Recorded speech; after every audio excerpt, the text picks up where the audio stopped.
یسر ولا تعسر وتمم بالخیر۔ بسم اللہ الرحمن الرحیم۔ رب اشرح لی صدری ویسر لی امری واحلل عقدۃ من لسانی یفقہوا قولی۔ الحمد للہ الذی ہدانا سواء الطریق وجعل لنا التوفیق خیر رفیق، والصلاة والسلام علی من ارسلہ ہدی هو بالاہتداء حقیق ونورا به الاقتداء یلیق، وعلى آلہ واصحابہ الذین صعدوا فی مناہج الصدق بالتصدیق وصعدوا فی معرج الحق بالتحقیق، اما بعد فاعوذ باللہ من الشیطان الرجیم، بسم اللہ الرحمن الرحیم۔ قولہ الحمد للہ افتتح کتابہ بحمد اللہ بعد التسمیہ۔ محب علم، محبوب العلماء والمشائخ حضرت مولانا سید امان اللہ صاحب حیدرآبادی زاد اللہ اقبالہ اور چند تلامذہ کی خواہش کی تکمیل میں درسیات کی آن لائن تدریس کا آغاز کیا ہوں۔ الحمدللہ پچھلے تقریباً 3 ہفتوں سے مدارک التنزیل کا درس جاری و ساری ہے، اور مدارک التنزیل کے سوا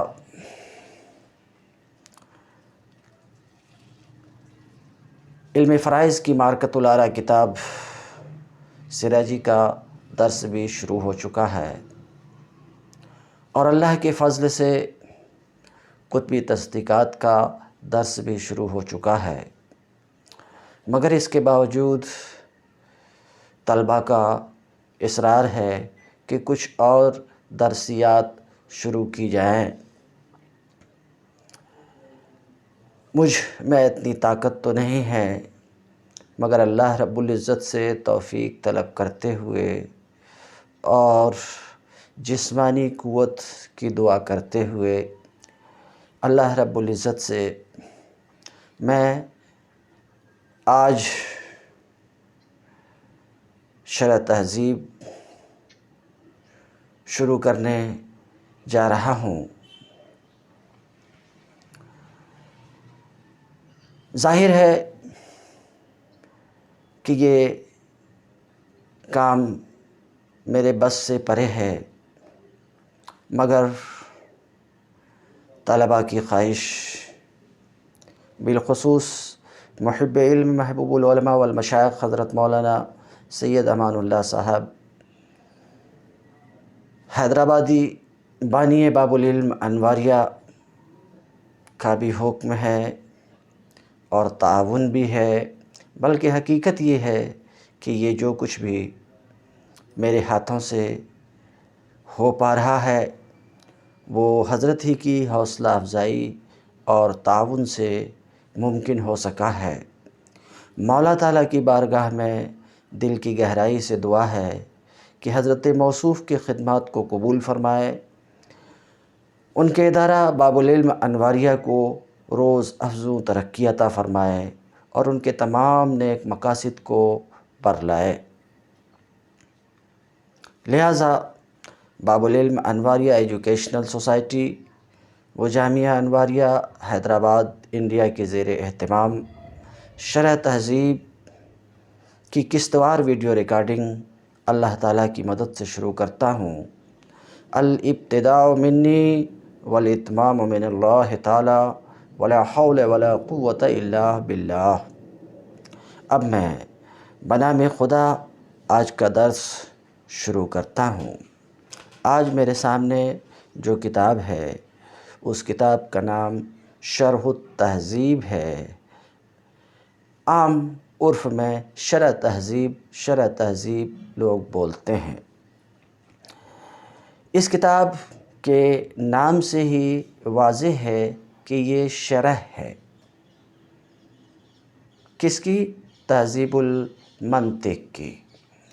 تہذیب المنطق جو متن ہے علامہ سعد الدین تفتازانی کا متن متین عظیم متن ہے۔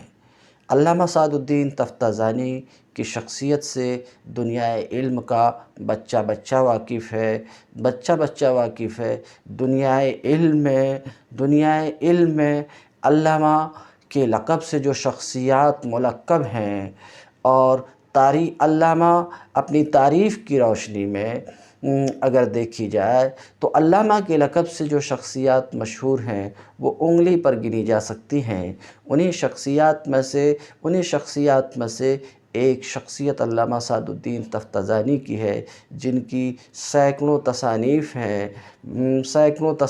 ہیں اور مدارس اسلامیہ میں، ہندوستان کے مدارس اسلامیہ میں جن مصنفین کی کتابیں پڑھائی جاتی ہے، میرے علم میں علامہ سعد الدین تفتازانی سے زیادہ کتابیں کسی مصنف کی نہیں پڑھائی جاتی، الا ماشاء اللہ بہت ساری کتابیں ان کی درسگاہوں میں پڑھائی جاتی ہے۔ انہی کی تصنیف ہے تہذیب المنطق، اور یہ تہذیب المنطق نہایت مارکۃ الآراء عمدہ متن ہے، جس کی شرح بہت سے لوگ لکھے ہیں، مگر ان شرحوں میں انتہائی مقبول شرح عبداللہ یزدی کی ہے، جو آج میرے سامنے ہے۔ یہ مختصر ہے اور جامع ہے، اور ہندوستان بھر کے قریب تمام دینی مدارس میں سینکڑوں سالوں سے یہ کتاب پڑھائی جاتی رہی ہے۔ آج بھی بڑے دینی ادارے، مثلا اشرفیہ، دیوبند، ندوہ، غالباً جامعہ نظامیہ، ان تمام اداروں میں یہ کتاب پڑھائی جاتی ہیں۔ ان اداروں میں اس کتاب کے پڑھائے جانے کا مطلب یہ ہے کہ یہ کتاب خوبیوں کی حامل ہے۔ یہ کتاب مدارس اسلامیہ میں مولوی کی جماعت میں پڑھائی جاتی ہے، اور یہ منطق کی کتاب ہے، فن منطق کی کتاب ہے، ایک عمدہ شرح ہے۔ میں اللہ کا نام لے کر کے شروع کرتا ہوں۔ متن: الحمدللہ الذی ہدانا سواء الطریق الی آخرہ۔ قولہ الحمدللہ افتتح کتابہ بحمد اللہ بعد تسمیہ۔ اس کا قول الحمدللہ، ان کا قول الحمدللہ۔ شارح کی یہ عبارت ہے، شارح کی یہ الفاظ ہیں قولہ۔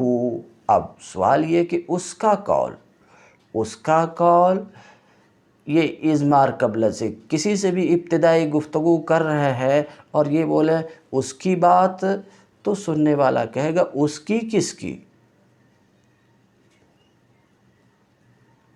تو اب عرف عام میں آپ نے سمجھا، اب میں اسے اصطلاحی زبان میں بولوں کہ شارح کا کہنا قولہ، اس کا قول، اعتراض یہ ہے کہ یہاں ضمیر ہو لائی گئی ہے ذکر سے پہلے، تو یہ تو اضمار قبل ذکر ہے، اور اضمار قبل ذکر ناجائز ہے، تو شارح کا قول قولہ یہ درست نہیں ہے، جائز نہیں ہے۔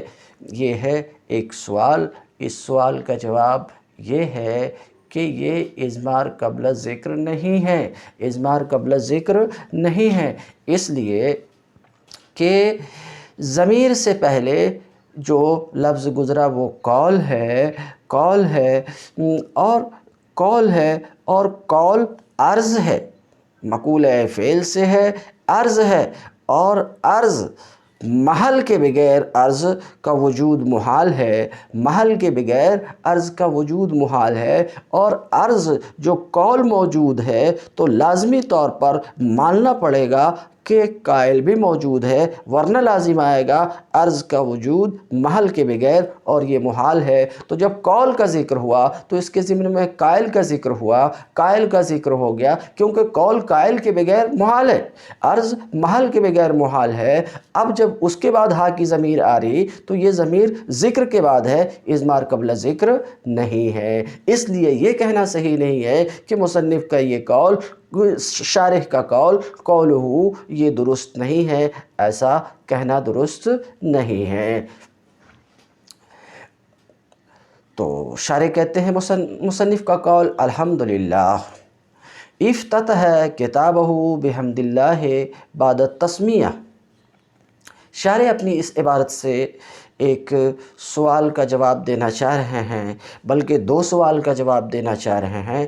سوال یہ ہے کہ یہ کتاب شرح تہذیب فن منطق کی ہے، تو ظاہر سی بات ہے جب یہ فن منطق کی ہے تو اس کتاب کی ابتدا کسی منطقی مسئلہ سے ہونا چاہیے، اور ظاہر ہے کہ بسم اللہ الرحمن الرحیم اور ظاہر ہے کہ الحمدللہ یہ منطقی مسئلہ نہیں ہے، تو پھر اس سے شروع کرنا اشتغال بما لا یعنی ہے۔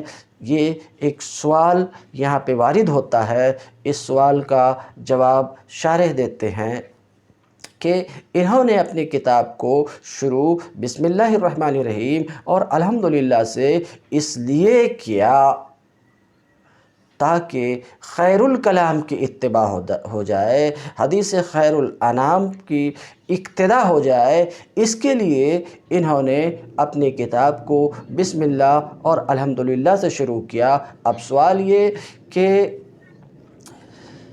خیر الکلام کی اتباع ہو جائے تو وہ اس طریقے سے کہ خیر الکلام اللہ کی کتاب ہے، اور دنیا کتاب میں کامل ترین کتاب وہ اللہ کی کتاب ہے۔ ہر میدان، کسی بھی میدان میں کوئی قدم رکھتا ہے تو اس کی چاہت یہ ہوتی کہ اس میدان کا جو ہیرو ہے، اس میدان میں جو کامل ہے، اس کامل کی طرح ہمارا کام ہو جائے، اس کامل کی طرح ہمارا کام ہو جائے، اس کامل کی طرح میں بن جاؤں۔ یہ کسی بھی میدان میں کام رکھنے والے کی یہ چاہت اور کوشش ہوتی ہے، اور دنیا کتاب میں کتابوں کی دنیا میں کامل کتاب قرآن ہے، تو اس کی اتباع کرتے ہوئے انہوں نے ایسا کیا۔ اس کی اتباع اس طریقے سے ہے کہ اللہ کی کتاب قرآن مجید کی ابتدا بھی بسم اللہ اور الحمدللہ سے ہے، تو اس کو الحمدللہ سے ہے۔ اس بات کو انہوں نے شارح کہا افتتح کتابہ بحمد اللہ بعد التسمیہ، ایک جواب ہوا۔ دوسرا جواب کہتے ایسا مصنف نے اس لیے بھی کیا کہ خیر الانام کی حدیث پر عمل ہو جائے۔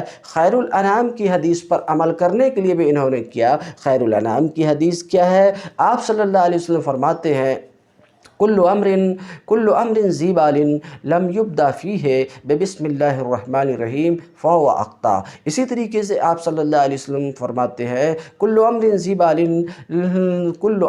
بال لم یبدا فیہ بالحمد اخطا۔ تو پہلی جو میں تسمیہ کے سلسلے میں جو حدیث پڑھا وہ حدیث یہ ہے کل امر ذی بال لا یبدا فیہ بسم اللہ الرحمن الرحیم فہو اخطا۔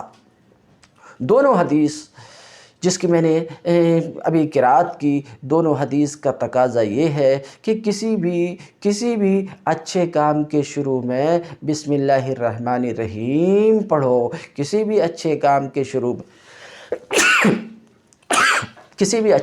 کے شروع میں الحمدللہ پڑھو۔ دونوں حدیث کا تقاضا یہ ہے۔ ان دونوں حدیث پر عمل کرنے کے لیے اقتداءً بحدیث خیر الانام، دونوں حدیث پر عمل کرنے کے لیے شارح کہتے ہیں مصنف نے دونوں حدیث پر عمل کرنے کے لیے اپنی کتاب کو شروع کیا بسم اللہ سے، اور اپنی کتاب کا آغاز کیا الحمدللہ سے۔ اس چیز کو کہتے ہیں افتتح کتابہ بحمد اللہ۔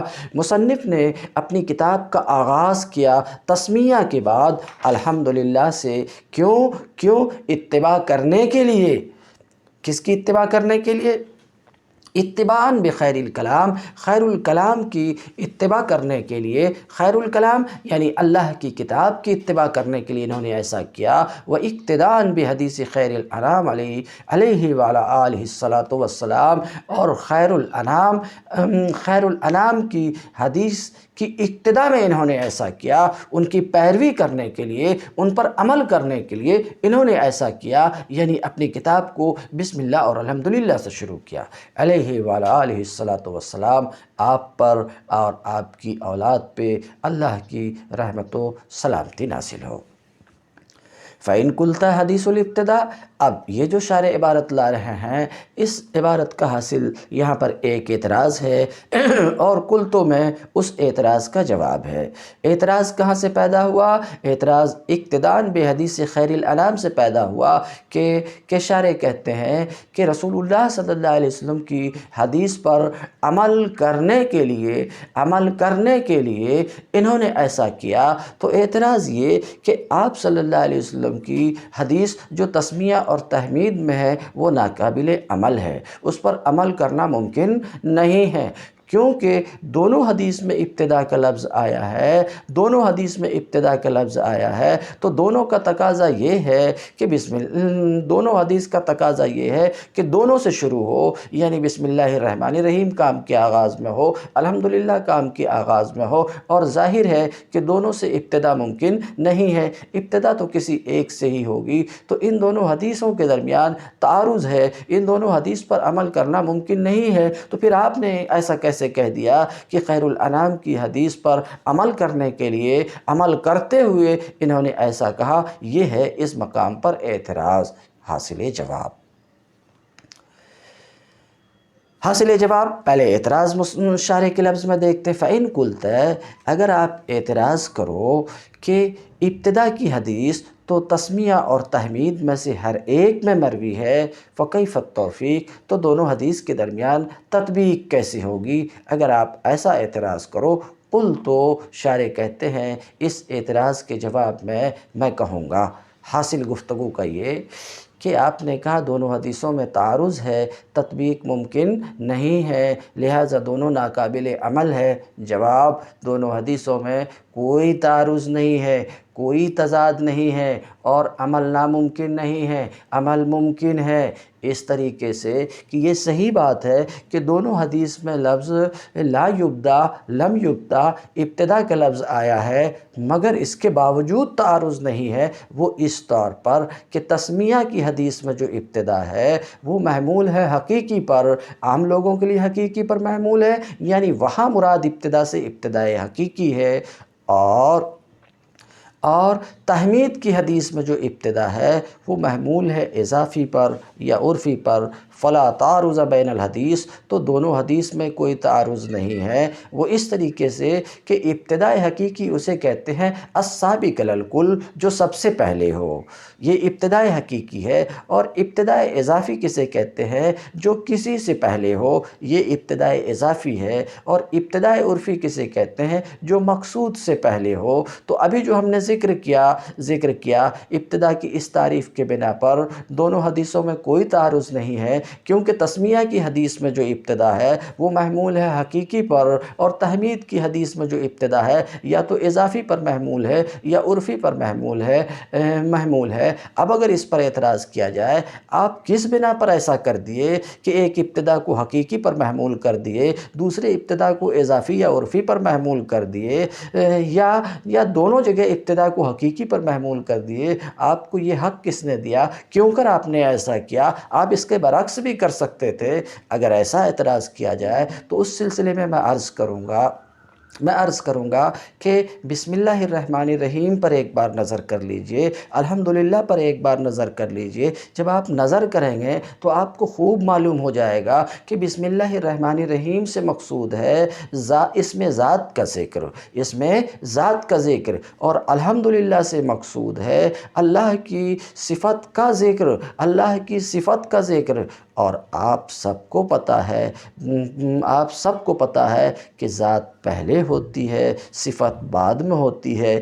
اسی وجہ سے تسمیہ میں جو ابتدا ہے اسے ہم نے محمول کیا حقیقی پر، اور تحمید میں جو ابتدا ہے اسے ہم نے محمول کیا اضافی پر یا عرفی پر۔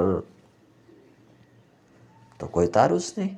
ایک اور جواب، دونوں حدیث میں جو ابتدا ہے دونوں حدیث میں ابتدا محمول ہے عرفی پر۔ ابتدا عرفی کا میں مطلب ابھی ذکر کر چکا، جو مقصود سے پہلے ہو۔ تو دونوں حدیث کا تقاضا یہ ہے کہ مقصود سے پہلے بسم اللہ پڑھو، مقصود سے پہلے الحمدللہ پڑھو۔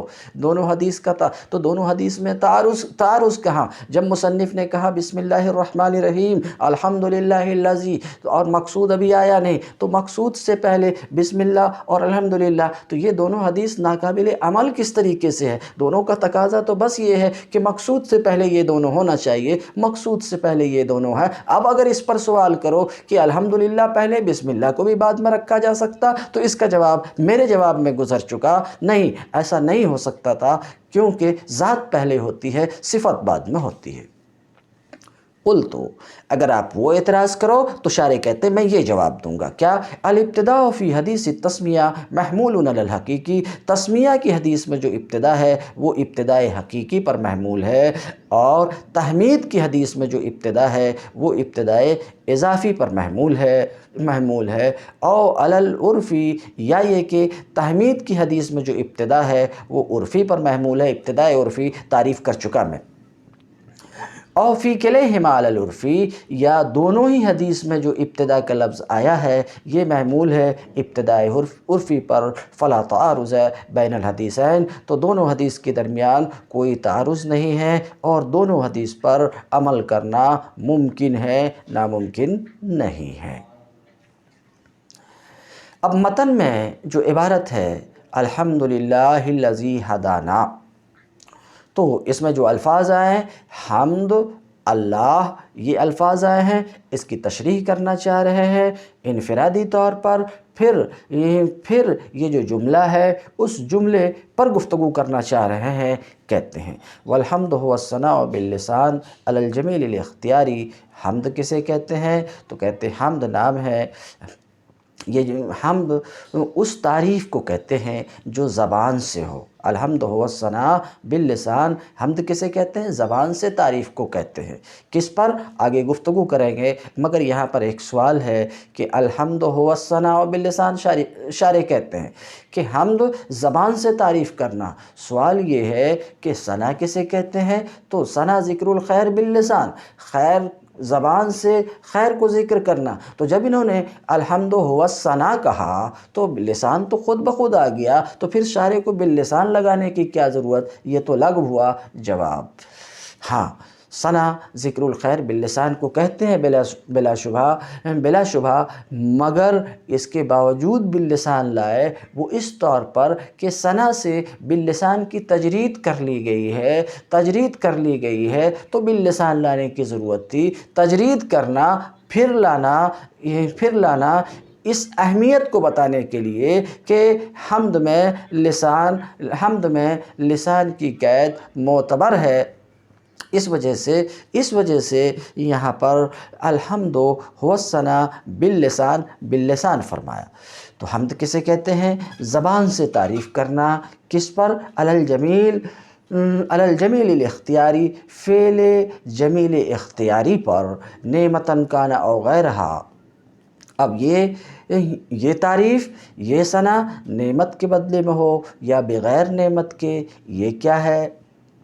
یہ بتانا چاہ رہے ہیں نعمتاً اور کان غیرہا، ثنا جو زبان سے ہے، خواہ وہ نعمت کے بدلے میں ہو خواہ بغیر نعمت کے ہو، یہ قید لگا کے بتانا چاہ رہے ہیں کہ حمد عام ہے، یہ قید لگا کے بتانا چاہ رہے ہیں حمد عام ہے شکر سے، کیونکہ شکر میں نعمت و انعام کی قید ہے، یعنی الشکر فعل ینبغی بتعظیم المنعم بانعامہ، تو شکر میں انعام کی قید ہے اور حمد میں انعام کی قید نہیں ہے، حمد میں انعام کی قید نہیں ہے، انعام اور نعمت کے بدلے میں ہو ثنا لسان سے جمیل اختیاری پر تو وہ حمد ہے، نعمت کے بدلے میں ہو تو حمد ہے، بغیر نعمت کے ہو تو حمد ہے۔ اس بات کا افادہ کرنے کے لیے کہتے ہیں نعمتاً کان او غیرہا، یہ قید لگا رہے ہیں۔ اب آپ کا سوال یہ ہوگا کہ آخر حمد اور شکر میں کیا تعلق ہے؟ تو میں شارٹ میں عرض کروں گا کہ حمد اور شکر میں عموم خصوص من وجہن کی نسبت ہے۔ آپ کو پتہ ہے کہ عموم خصوص من وجہن کیا چیز ہوتی ہے؟ عام اخص من وجہن کیا ہے؟ دو ایسی کلیاں کہ دونوں کبھی ایک ساتھ صادق ہیں اور کبھی ہر ایک دوسرے کے بغیر صادق ہیں، یعنی عام اخص من وجہن میں 3 مادہ ہوتا ہے، ایک مادہ اجتماع کا ہوتا، 2 مادہ افتراق کا ہوتا ہے۔ تو مطلب یہ ہے کہ حمد اور شکر ایک مادے میں جمع ہو جاتے، یہ ایک مادے میں جمع ہو جاتے، اور ایک مادے میں حمد پایا جاتا شکر کے بغیر، اور ایک مادے میں شکر پایا جاتا ہے حمد کے بغیر۔ رہی بات یہ کہ دونوں ایک مادہ میں جمع ہو جاتے ہیں، تو ہم کہیں گے اختیاری خوبی پر وہ تعریف جو زبان سے ہو، نعمت کے بدلے میں ہو، یہ حمد بھی ہے، شکر بھی ہے۔ اور وہ تعریف جو زبان سے نہیں ہے، جوارح سے ہے، دل سے ہے اور نعمت کے بدلے میں نہیں ہے، وہ شکر ہے، حمد نہیں ہے۔ تو اب ایک مادے میں شکر حمد کے بغیر پایا جا رہا ہے، اور ایک مادہ میں تلاش کرتا ہوں جس میں حمد ہو، شکر نہ ہو، تعریف زبان سے ہے، نعمت کے بدلے میں نہیں ہے، بغیر نعمت کے ہے، تو یہ تعریف حمد ہے، اس کے اوپر حمد صادق ہے، اس کے اوپر شکر صادق نہیں ہے۔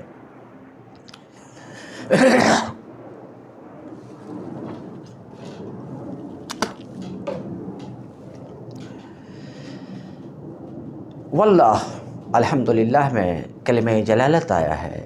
کلمہ جلالت کی تعریف میں ذکر کرتے ہیں، واللہ علم علی الصح للذات الواجب الوجود المستجمع لجمیع صفات الکمال، اور اللہ صحیح ترین مذہب پر علم ہے۔ صحیح ترین مذہب کہنے کا مطلب یہ ہے کہ اللہ کی جو تعریف ہم ذکر کر رہے ہیں اس میں اختلاف ہے اہل علم کا، مگر صحیح ترین قول یہ ہے، مطلب یہ ہے کہ جس طریقے سے اللہ کی ذات میں عقلیں حیران ہیں، اس کی حقیقت میں حیران و پریشان ہے، اور اس کی حقیقت کسی کو معلوم نہیں ہے، تو جس طریقے سے اللہ کی ذات میں عقلیں حیران ہیں، اسی طریقے سے اللہ کے نام میں بھی عقلیں حیران، اللہ کے اسم اور نام میں بھی عقلیں حیران ہیں، اور اس تک رسائی کا راستہ ڈھونڈ رہی ہے۔ تو بعضوں کے نزدیک اللہ اسم ہے، بعض کہتے ہیں اللہ اسم ہے، بعض کہتے ہیں اللہ علم ہے۔ شارح کہتے ہیں کہ صحیح ترین بات یہ ہے کہ اللہ علم ہے۔ کس کا علم ہے؟ علم معرفہ کی ایک قسم ہے، معرفہ کی ایک قسم ہے، ذات مشخصہ کو بتانے والے کو علم کہتے ہیں، متعین ذات کو بتانے والی چیز کو علم کہتے ہیں، جیسے کہ زید ایک آدمی کا علم ہے، جیسے کہ بکر ایک آدمی کا علم ہے، اس کا شخصی نام ہے، سمجھ رہے ہیں؟ اسی طریقے یہ علم ہے۔ تو شارح کہتے ہیں اللہ صحیح ترین مذہب پر علم ہے۔ کس کا علم ہے؟ للذات الواجب الوجود المستجمع لجمیع صفات الکمال، اس ذات کا، ذات یہاں پر ذات سے مراد وہ ہے جو وصف کے مقابل میں ہو، یعنی قائم بنفسہ ہی، جو اپنے قیام میں کسی دوسرے کا محتاج نہ ہو، تو ذات سے مراد مقابل وصف ہے۔ اللہ علم ہے اس ذات کا الواجب الوجود، اس ذات کا جو واجب الوجود ہے۔ واجب الوجود اس کا مطلب جس کا وجود ضروری ہے اور عدم محال ہے، تو اس ذات کا نام ہے جس کا وجود ضروری ہے، اس ذات کا نام ہے جس کا عدم محال ہے۔ المستجمع لجمیع صفات الکمال، اس ذات واجب الوجود کا علم ہے جو تمام صفات کمال کی جامع ہے، کمال کے جتنے بھی صفات ہیں ان سب کی جامع ہے۔ یہ تو کلمہ جلالت کی تعریف ہے۔ تو انہوں نے کیا کہا؟ اللہ اس ذات واجب الوجود کا علم ہے جو ذات تمام صفات کمالیہ کی جامع ہے۔ یہ رہی اللہ کی تعریف۔ وَلِدَلَالَتِهِ عَلَى هَذَا الِاسْتِجْمَاعِ صَارَ الْكَلَامُ فِي قُوَّةِ أَنْ يُقَالَ الْحَمْدُ مُطْلَقًا مُنْحَصِرٌ فِي حَقِّ مَنْ هُوَ مُسْتَجْمِعٌ لِجَمِيعِ صِفَاتِ الْكَمَالِ۔ من حیث ہوا کذالک فکان کذا والشیء ببینۃ وبرہان ولا یخفی لطفہ۔ شارح اپنی اس عبارت سے ایک سوال کا جواب دینا چاہ رہے ہیں۔ سوال یہ ہے کہ مصنف نے کہا الحمدللہ، مصنف نے کیا کہا؟ الحمدللہ، تمام تعریف اللہ کے لیے ہے، تمام تعریف اللہ کے ساتھ مختص ہے۔ ابھی سوال کی طرف جانے سے پہلے میں ایک بات عرض کروں کہ تمام تعریف، حقیقت تعریف اللہ کے ساتھ مختص ہے۔ یہ جو آپ نے ترجمہ کیا تمام، حقیقت اور مختص، یہ کہاں سے کیا؟ تو اس سلسلے میں صرف اشارہ کرنا چاہ رہا ہوں، الحمد میں جو لام ہے وہ استغراق کے لیے ہے۔ استغراق کے لیے تو معنی یہ ہے کہ کل تعریف، کل تعریف اگر استغراق کے لیے ہے تو یہ معنی ہوا، اور اگر جنس کے لیے ہے، اگر جنس کے لیے ہے تو معنی یہ کہ جنس حمد، حقیقت حمد کس کے لیے ہے؟ اللہ کے لیے ہے۔ اس طور پر ہم نے یہ کہا تھا کہ کل تعریف، اس طور پر ہم نے کہا تھا حقیقت حمد، حقیقت تعریف۔ اب آگے جو کہا اللہ کے ساتھ مخصوص ہے، یہ مخصوص کا لفظ آپ نے کہاں سے بڑھا دیا؟ کون سا لفظ اس کے اوپر دال ہے؟ جواب، للہ میں لام انحصار و اختصاص کے لیے ہے، اختصاص کے لیے ہے۔ اسی کا معنی ہوا کہ اللہ کے ساتھ مختص ہے، اللہ کی ذات میں منحصر ہے حقیقت ہم۔ اس گفتگو کے بعد شارح اپنی عبارت ولدلالتہ علی ھذا الاستجماع سے ایک اعتراض کا جواب دینا چاہتے ہیں، ایک سوال کا جواب دینا چاہتے ہیں۔ سوال ہے کیا؟ سوال یہ ہے کہ مصنف کا قول الحمدللہ یہ دعویٰ ہے کہ تمام تعریف اللہ کے ساتھ مختص ہے، یہ دعویٰ ہے، اور دعویٰ بلا دلیل معتبر نہیں ہوتا۔ تو مصنف کا یہ قول الحمدللہ یہ کیسے معتبر ہوگا؟ کیونکہ انہوں نے دعویٰ کیا ہے محض اور دلیل نہیں دیا۔ یہ ہے اعتراض اس مقام پہ۔ اس اعتراض کا شارح لدلالتہ، اس اعتراض کا یہاں سے جواب دینا چاہ رہے ہیں۔ جواب کا حاصل یہ ہے، حاصل جواب یہ ہے کہ یہ دعویٰ بلا دلیل نہیں ہے جو آپ اسے غیر معتبر کہہ کر کے ردی کی ٹوکری میں پھینک دیں، بلکہ یہ دعویٰ بادلیل ہے، اور اس کا کمال تو یہ ہے کہ یہ دعویٰ بھی ہے اور یہ دلیل بھی ہے۔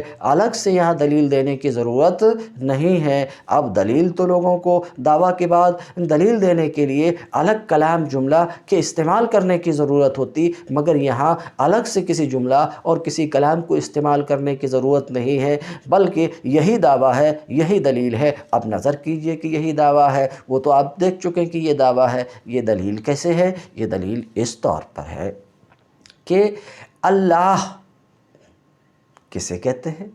اللہ کون ہے؟ تو ابھی آپ نے تعریف سنا، اللہ وہ ہے جو تمام صفات کمالیہ کی جامع ہے۔ تو جب انہوں نے یہ کہا کہ الحمدللہ حمد اللہ کے لیے ہے، تو گویا کہ انہوں نے یہ کہا حمد اس ذات کے لیے ہے جو تمام صفات کمالیہ کی جامع ہے، حمد اللہ کے لیے ہے جو تمام صفات کمالیہ کی جامع ہے۔ گویا کہ انہوں نے ایسا کہہ دیا، تو الحمدللہ بولنا گویا کہ یہ بولنا ہے الحمدللہ المستجمع لجمیع صفات الکمال۔ اب آپ نظر کریں یہاں ہے کیا؟ فنی اعتبار سے حمد کا حکم لگایا جا رہا، محمود ہونے کا حکم لگایا جا رہا، کس کے اوپر؟ اللہ پر محمود ہونے کا حکم لگایا جا رہا ہے، جو اللہ استجماع کی صفت سے متصف ہے۔ اور نحوی حضرات، ارباب معانی یہ کہتے ہیں کہ الحکم علی الشیء الموصوف بصفت يدل على أن صفته إلا لذلك الحكم۔ کیا کہتے ہیں کہ ایسی چیز پر حکم لگانا جو کسی صفت سے متصف ہے، یہ اتصاف اس بات کو بتاتا کہ صفت اس حکم کی علت ہے۔ اگر بات نہیں سمجھ میں آئی تو میں ایک مثال دیتا ہوں۔ مثلا میرا یہ قول اکرمت زیدا عالما، میں نے تعظیم کی عالم زید کی، یہاں پر حکم لگایا گیا مکرم ہونے کا، کس کے اوپر؟ زید کے اوپر، اس زید کے اوپر جو صفت علم سے موصوف ہے۔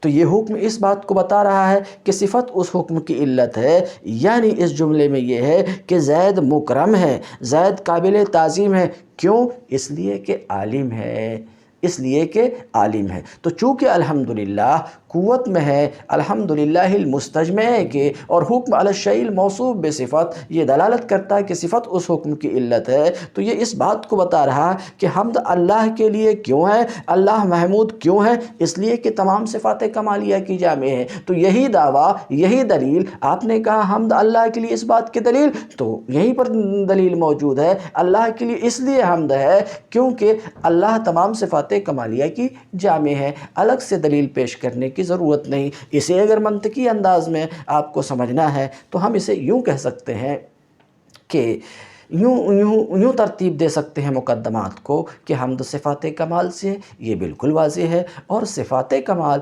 منحصر ہے، کمال کی صفات کمالیہ منحصر ہیں اس ذات کے حق میں جو تمام صفات کمالیہ کی جامع ہے۔ تو عبارت یہ بنے گی الحمد من صفات الکمال و صفات الکمال منحصرۃ فی حق من ہوا مستجمع لجمیع صفات الکمال۔ یہ ترتیب شکل اول کے طریقے پر ہے۔ اب نتیجہ ایک بدو بھی نکال سکتا، حمد صفات کمال میں سے ہے اور صفات کمال منحصر ہے اس ذات کے حق میں جو تمام صفات کمالیہ کی جامع ہے، تو اس کا نتیجہ یہ ہوتا کہ حمد منحصر ہے اس ذات کے حق میں جو تمام صفات کمالیہ کی جامع ہے۔ اور یہ قضیہ بدیہیہ اولیہ ہے، ترتیب الگ سے دلیل دینے کی ضرورت بھی نہیں ہے۔ جیسے یہ عدد زوج ہے اور زوج منقسم بمتساویین ہے، تو یہ عدد منقسم بمتساویین ہے۔ جس طریقے سے یہ قضیہ ہے کہ یہ منقسم بمتساویان ہے، اس کے اوپر الگ سے دلیل لانے کی ضرورت نہیں ہے، ایسے یہاں بھی الگ سے دلیل لانے کی ضرورت نہیں ہے۔ تو مقدمات کی ترتیب میں آپ ایسا بول سکتے ہیں الحمد من صفات الکمال و صفات الکمال منحصرۃ فی حق من ہوا مستجمع لجمیع صفات الکمال۔ نتیجہ ہے الحمد منحصرۃ فی حق من ہوا مستجمع لجمیع صفات الکمال، یعنی الحمدللہ۔ تو الگ سے دلیل بیان کرنے کی ضرورت نہیں ہے۔ تو کمال کا یہ کلام ہے کہ یہی دعویٰ ہے، یہی دلیل ہے، الگ سے دلیل کی ضرورت نہیں ہے، ایسا شارح کہنا چاہتے ہیں۔ اب میں شارح جو کہہ رہے ہیں اس کا ترجمہ کرتا ہوں۔ وَلِدَلَالَتِهِ عَلَى هَذَا الْاِسْتِجْمَاعِ، اور لفظ اللہ کے اس استجماع پر دلالت کرنے کی وجہ سے، کیونکہ یہ لفظ اسی کے لیے وضع کیا گیا ہے، اور لفظ اپنے معنی موصولوں پہ دلالت کرتا ہی ہے۔ ایک شخص کے باپ نے اپنے بچے کا نام زید رکھا، تو اب جب زید بولا جائے گا تو وہ بچہ ہی مراد ہوگا، کیونکہ وہ زید اسی کے لیے وضع کیا گیا ہے۔ لفظ اللہ کے اس استجماع پر دلالت کرنے کی وجہ سے کلام اس درجے میں ہو گیا کہ یوں کہا جائے کہ حمد مطلقاً منحصر ہے اس ذات کے حق میں جو تمام صفات کمالیہ کی جامع ہے، اس لیے کہ وہ ذات ایسی ہی ہے۔ تو گویا کہ یہ ہو گیا شے کہ اس دعویٰ کی طرح جو بینہ اور برہان کے ساتھ ہو، اس کا لطف پوشیدہ نہیں ہے۔ بات اپنی میں واضح کر چکا ہوں۔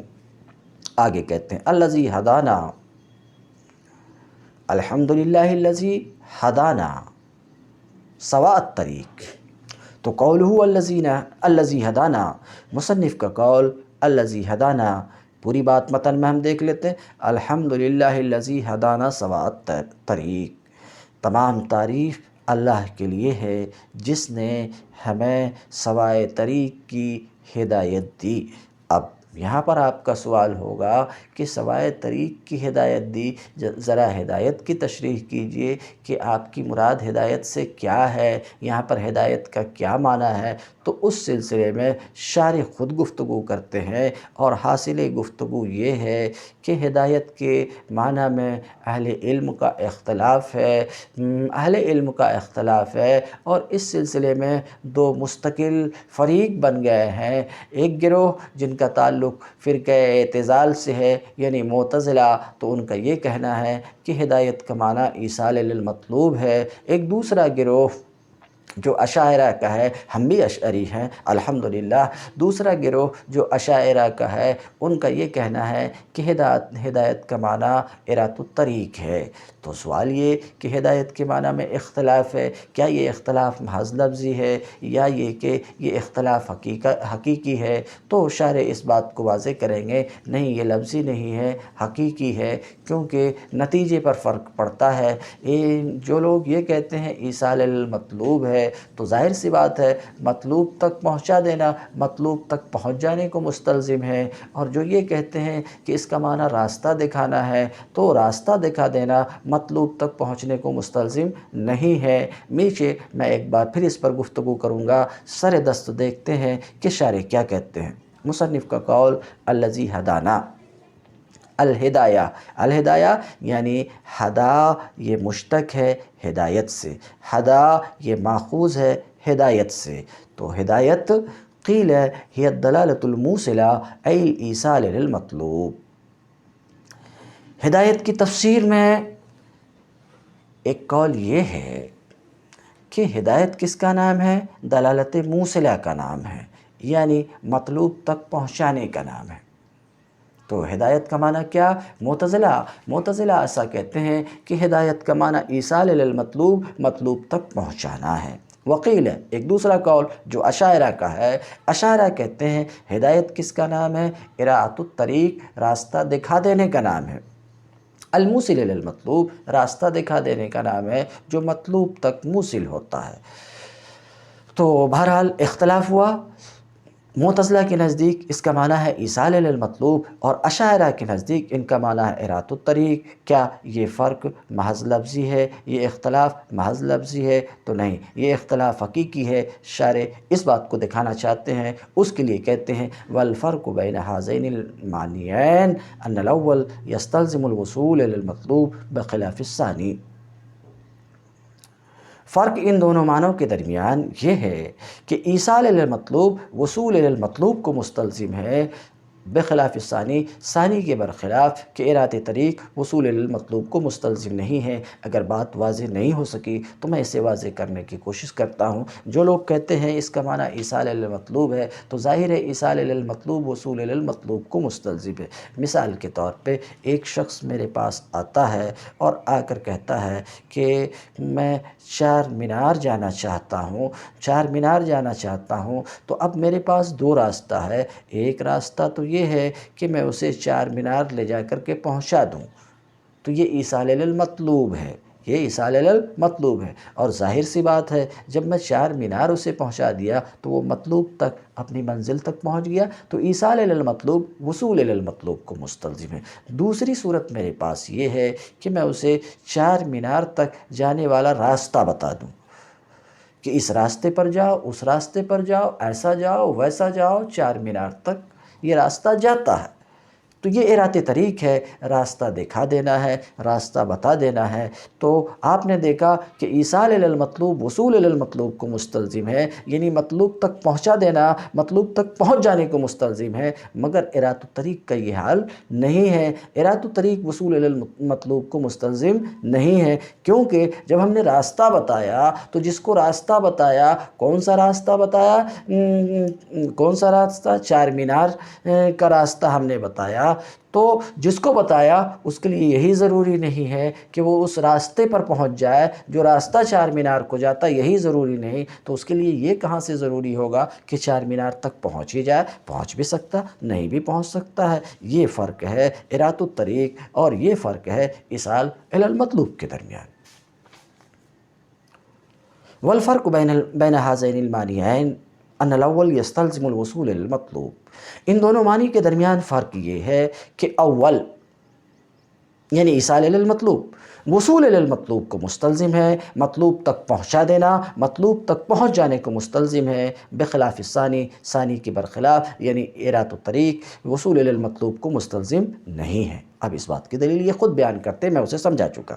فَإِنَّ الدَّلَالَةَ عَلَى مَا يُوصِلُ إِلَى الْمَطْلُوبِ لَا يَلْزَمُ أَن تَكُونَ مُوصِلَةً إِلَى مَا يُوصِلُ، کیونکہ اس چیز کی رہنمائی کرنا، اس چیز کو بتا دینا جو مطلوب تک پہنچانے والا ہے، یعنی راستہ بتا دینا، یہ اس بات کو لازم نہیں ہے کہ وہ راستہ تک پہنچا دے، تو پھر مطلوب تک پہنچانا اس کے لیے کیوں کر لازم ہوگا۔ تو آپ نے سماعت فرمایا کہ ہدایت کے معنی میں اختلاف ہے۔ کن کا اختلاف ہے؟ ہدایت کے معنی میں اختلاف ہے۔ کن کا اختلاف ہے؟ معتزلہ کا اختلاف ہے، اشاعرہ کا اختلاف ہے۔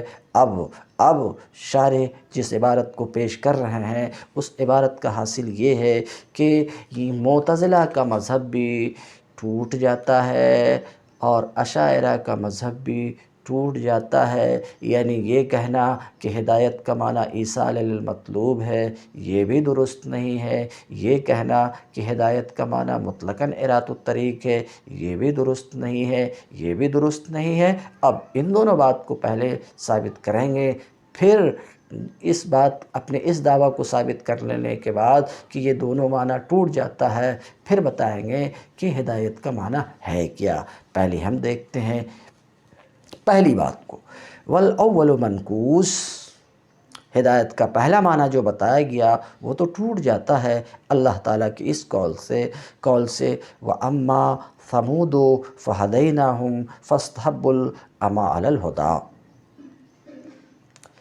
رہے سمود تو ہم نے انہیں ہدایت دی، یہ ہمارا اپنا ترجمہ ہے، مگر انہوں نے ہدایت پر گمراہی کو ترجیح دی۔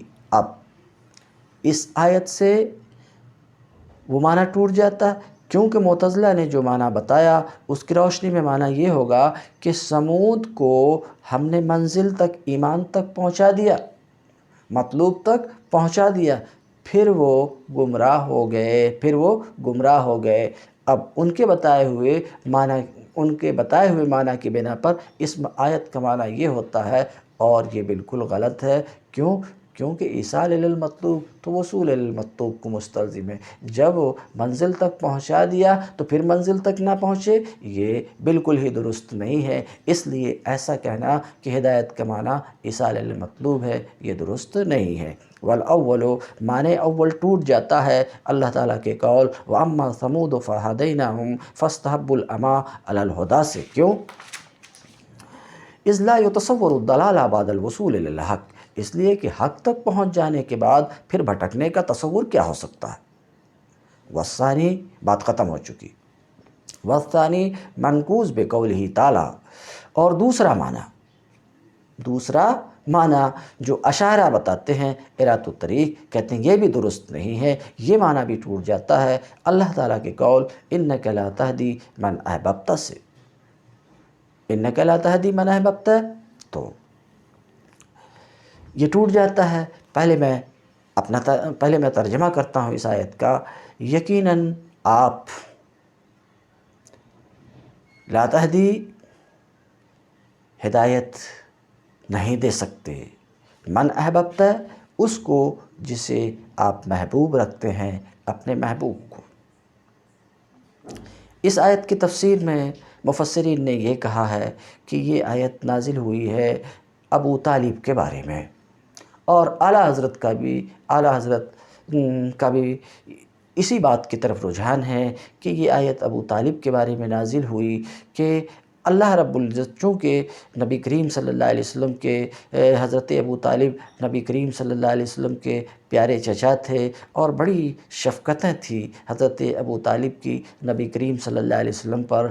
ظاہر ہے، دنیا کو پتہ ہے کہ اپنے بیٹے سے زیادہ حضرت ابو طالب نبی کریم صلی اللہ علیہ وسلم سے پیار کرتے تھے، یہ ایک حقیقت ہے جس سے کوئی انکار نہیں کر سکتا۔ اور انکار نہیں کر سکتا۔ اس وجہ سے نبی کریم صلی اللہ علیہ وسلم کی بڑی شدید دلی خواہش تھی کہ ابو طالب ایمان قبول کر لیں، ایمان قبول کر لیں۔ دعوت دیتے تھے مگر وہ ایمان قبول نہیں کرتے تھے۔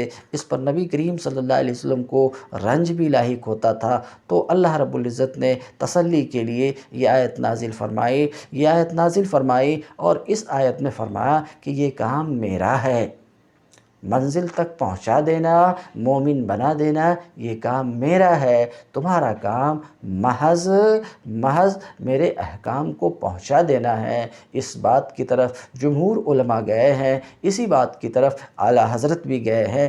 بہرحال یہ ایک ضمنی گفتگو تھی۔ ابھی ہمارا مدعا یہ ہے کہ شارح کہتے ہیں کہ دوسرا معنی جو اشاعرہ بتاتے ہیں کہ ہدایت کا معنی ارات طریق ہے، یہ معنی بھی ٹوٹ جاتا ہے، کیونکہ اگر ہدایت کا معنی ارات طریق ہو تو اس آیت کا معنی یہ ہوگا کہ انکا، اے محبوب، آپ یقیناً آپ لا تہدی، راستہ نہیں دکھاتے ہیں اپنے محبوب کو، یہ معنی ہوگا، اور یہ غلط ہے۔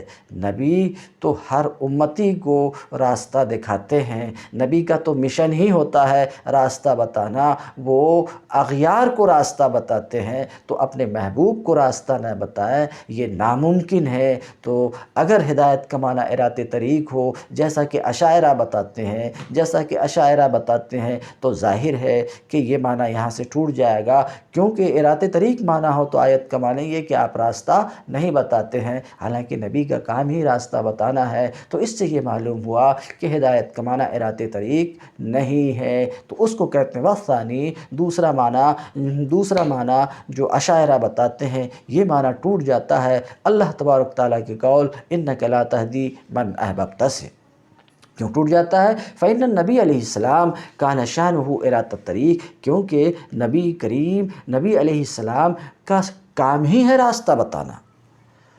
تو اب سوال یہ کہ شارح نے دکھایا کہ ہدایت کا جو معنی معتزلہ بتاتے وہ بھی درست نہیں، ہدایت کا معنی جو اشاعرہ بتاتے ہیں وہ بھی درست نہیں ہے، تو پھر ہدایت کا معنی کیا ہے وہ تو بتائیے۔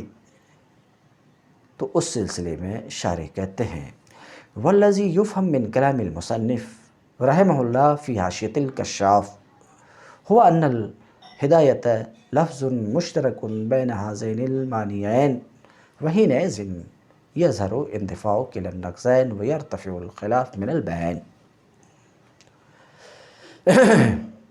تو کیا ہے ہدایت کا معنی؟ تو اس سلسلے میں شارح کہتے ہیں مصنف رحمۃ اللہ علیہ کے کلام سے جو کچھ سمجھ میں آتا ہے، یہ ان کا کلام کس میں؟ حاشیہ کشاف میں۔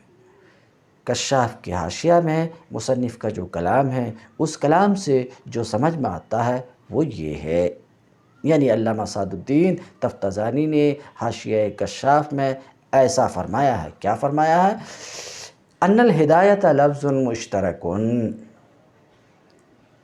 ہدایت ایک لفظ مشترک ہے ان دونوں معنی کے درمیان۔ ایسا نہیں ہے کہ ہدایت کا معنی صرف ایصال الی المطلوب ہے، ایسا نہیں ہے کہ ہدایت کا معنی صرف ارات الطریق ہے، بلکہ یہ ایک ایسا لفظ ہے جو ان دونوں معنی کے درمیان مشترک ہے، یعنی اس لفظ کا معنی ایصال الی المطلوب بھی ہے، اس لفظ کا معنی ارات الطریق بھی ہے۔ اب آگے دیکھیں کیا کہتے ہیں۔ ہدایت ایک ایسا لفظ ہے جو ان دونوں معنی کے درمیان مشترک ہے، وحینئذ یظہر اندفاع کلا النقیضین، اس وقت دونوں نقض، دونوں اعتراض کا ختم ہونا ظاہر ہو جائے گا اور اختلاف درمیان سے اٹھ جائے گا۔ اس وقت جب ایسا ہے کہ ہدایت دونوں معنی کے درمیان مشترک ہے تو وہ جو دو اعتراض تھے وہ دونوں اعتراض خود بخود ختم ہو جائیں گے اور اختلاف ختم ہو جائیں گے۔ ومحصول کلام المصنف فی تلک الحاشیہ ان الہدایہ، اور مصنف کے کلام کا حاصل اس حاشیہ میں یہ ہے، کیا ہے؟ ان الہدایۃ تتعدی الی المفعول الثانی تارۃ بنفسہ و تارۃ بإلی۔ کیا کہنا چاہ رہے ہیں؟ کہ ہدایت کہ کا لفظ کا جب ہم جائزہ لیتے ہیں قرآن میں اور عربی زبان میں، تو ہم یہ پاتے ہیں کہ یہ لفظ کبھی ڈائریکٹ متعدی ہوتا ہے، کبھی ڈائریکٹ متعدی ہوتا ہے اور کبھی انڈائریکٹ متعدی ہوتا ہے۔ انڈائریکٹ متعدی ہوتا یعنی یہ کبھی مفعول کی طرف جو متعدی ہوتا ہے وہ الا کے واسطے سے یا لام کے واسطے سے متعدی ہوتا ہے۔ ہم جب جائزہ لیتے ہیں تو اس نتیجے تک پہنچتے ہیں۔ تو اس وقت جب کہ یہ مفعول ثانی کی طرف ڈائریکٹ متعدی ہو یعنی الا یا لام کے واسطے کے بغیر، تو اس وقت ہدایت کا معنی یہ ہے، شارح بیان کریں گے۔ اور اس وقت جب کہ مفعول کی طرف یہ متعدی ہو الا یا لام کے واسطے سے، اس وقت ایک دوسرا معنی ہدایت سے، اس وقت ہدایت سے مراد ہدایت کا معنی دوسرا ہوتا ہے، ایسا شارح کہنا چاہ رہے ہیں۔ کہتے ہیں مصنف کے کلام کا حاصل یہ ہے کہ ہدایت دوسرے مفعول کی طرف، مفعول ثانی کی طرف، اس کو دو مفعول چاہیے، ہدایت دوسرے مفعول کی طرف متعدی ہوتی ہے۔ ہدایت کا لفظ دوسرے مفعول کی طرف متعدی ہوتا کبھی بنفسی ڈائریکٹ، جیسے اہدنا الصراط المستقیم، اہدنا الصراط المستقیم، اہد فعل با فاعل نا پہلا مفعول ہے، الصراط المستقیم موصوف صفت سے مل کر کے دوسرا مفعول ہے۔ تو یہاں پر دیکھیے ہدایت دوسرے مفعول الصراط المستقیم کی طرف متعدی ہے، بلا واسطہ، بنفس ہی، الا وغیرہ کے واسطے سے نہیں۔ تو بات سمجھ میں آئی کہ ہدایت یہ متعدی ہوتی ہے، ہدایت کا لفظ متعدی ہوتا ہے دوسرے مفعول کی طرف بنفس ہی بھی۔ وَتَارَةً بِاللَّامِ نہ ان ھذا القرآن یہدی للتی ہی اقوم، اور کبھی یہ لفظ متعدی ہوتا ہے لام کے واسطے سے، جیسے ان ھذا القرآن یہدی للتی ہی اقوم، یقیناً یہ قرآن لوگوں کو وہ طریقہ، اس طریقے کی ہدایت دیتا ہے جو طریقہ، جو راستہ درست ہے، سیدھا ہے۔ تو یہدی فعل با فاعل ہے، ضمیر ہے، اس میں ضمیر قرآن کی طرف پلٹ رہی ہے، پہلا مفعول مقدر ہے الناس، دوسرا مفعول التی ہی اقوم ہے۔ تو یہاں پر ہدایت یعنی یہدی متعدی ہے دوسرے مفعول کی طرف جو لام کے واسطے سے ہے، للتی، التی ہی اقوم، التی ہی اقوم سے پہلے لام ہے۔ تو دیکھ رہے ہیں کہ ہدایت دوسرے مفعول کی طرف یہاں لام کے واسطے سے متعدی ہے۔ تو یہ بات سمجھ میں آئی کہ ہدایت جیسے متعدی بنفس ہی ہوا کرتی ہے، ایسی ہی ہدایت یہ متعدی ہوتی ہے لام کے واسطے سے بھی، کہتے ہیں۔ فَمَانَاهَا عَلَى الِاسْتِعْمَالِ الْأَوَّلِ، تو اس بات کے سمجھ لینے کے بعد کہ ہدایت کا حال یہ ہے کہ کبھی متعدی بنفس ہی ہوتی ہے اور کبھی متعدی ہوتی ہے الا یا لام کے واسطے سے۔ ہاں، الا کے واسطے سے وہ اوپر میں چھوٹ گئی تھی، الا کے واسطے سے بھی ہدایت متعدی ہوتی، یہ بات چھوٹ گئی تھی، جیسے واللہ یہدی من یشاء الی صراط مستقیم، یہاں صراط مستقیم دوسرا مفعول ہے، اس دوسرے مفعول کی طرف ہدایت متعدی ہے الا کے واسطے سے۔ تو بات یہ سمجھ میں آئی کہ ہدایت متعدی ہوتی دوسرے مفعول کی طرف کبھی ڈائریکٹ، اور کبھی متعدی ہوتی ہے الا کے واسطے سے، اور کبھی متعدی ہوتی ہے لام کے واسطے سے۔ یہ ساری مثال آپ نے دیکھ لیا۔ فماناہا، تو ہدایت کا معنی استعمال اول کے بنا پر، استعمال اول یعنی اس وقت جب کہ ہدایت دوسرے مفعول کی طرف متعدی ہو ڈائریکٹ، کہتے ہیں اس وقت ہدایت کا معنی ہے ایصال الی المطلوب، ایصال الی المطلوب وعلی الثانیین، اور اس وقت جب کہ ہدایت دوسرے مفعول کی طرف متعدی ہو ڈائریکٹ، اس وقت ہدایت کا معنی ہے ایصال الی المطلوب، اور ثانیین کے بنا پر یعنی جب ہدایت دوسرے مفعول کی طرف الا کے واسطے سے متعدی ہو یا لام کے واسطے سے متعدی ہو، اس وقت ہدایت کا معنی ہوتا ہے اراۃ الطریق۔ اور جب ایسا ہے تو وہ دونوں نقص خود بخود ختم ہو جاتا ہے۔ آج میں اپنی گفتگو کو، اپنے درس کو یہاں روکتا ہوں۔ سواد طریق سے آگے کا درس انشاءاللہ دوسرا درس ہوگا۔ وآخر دعوانا ان الحمد للہ رب العالمین۔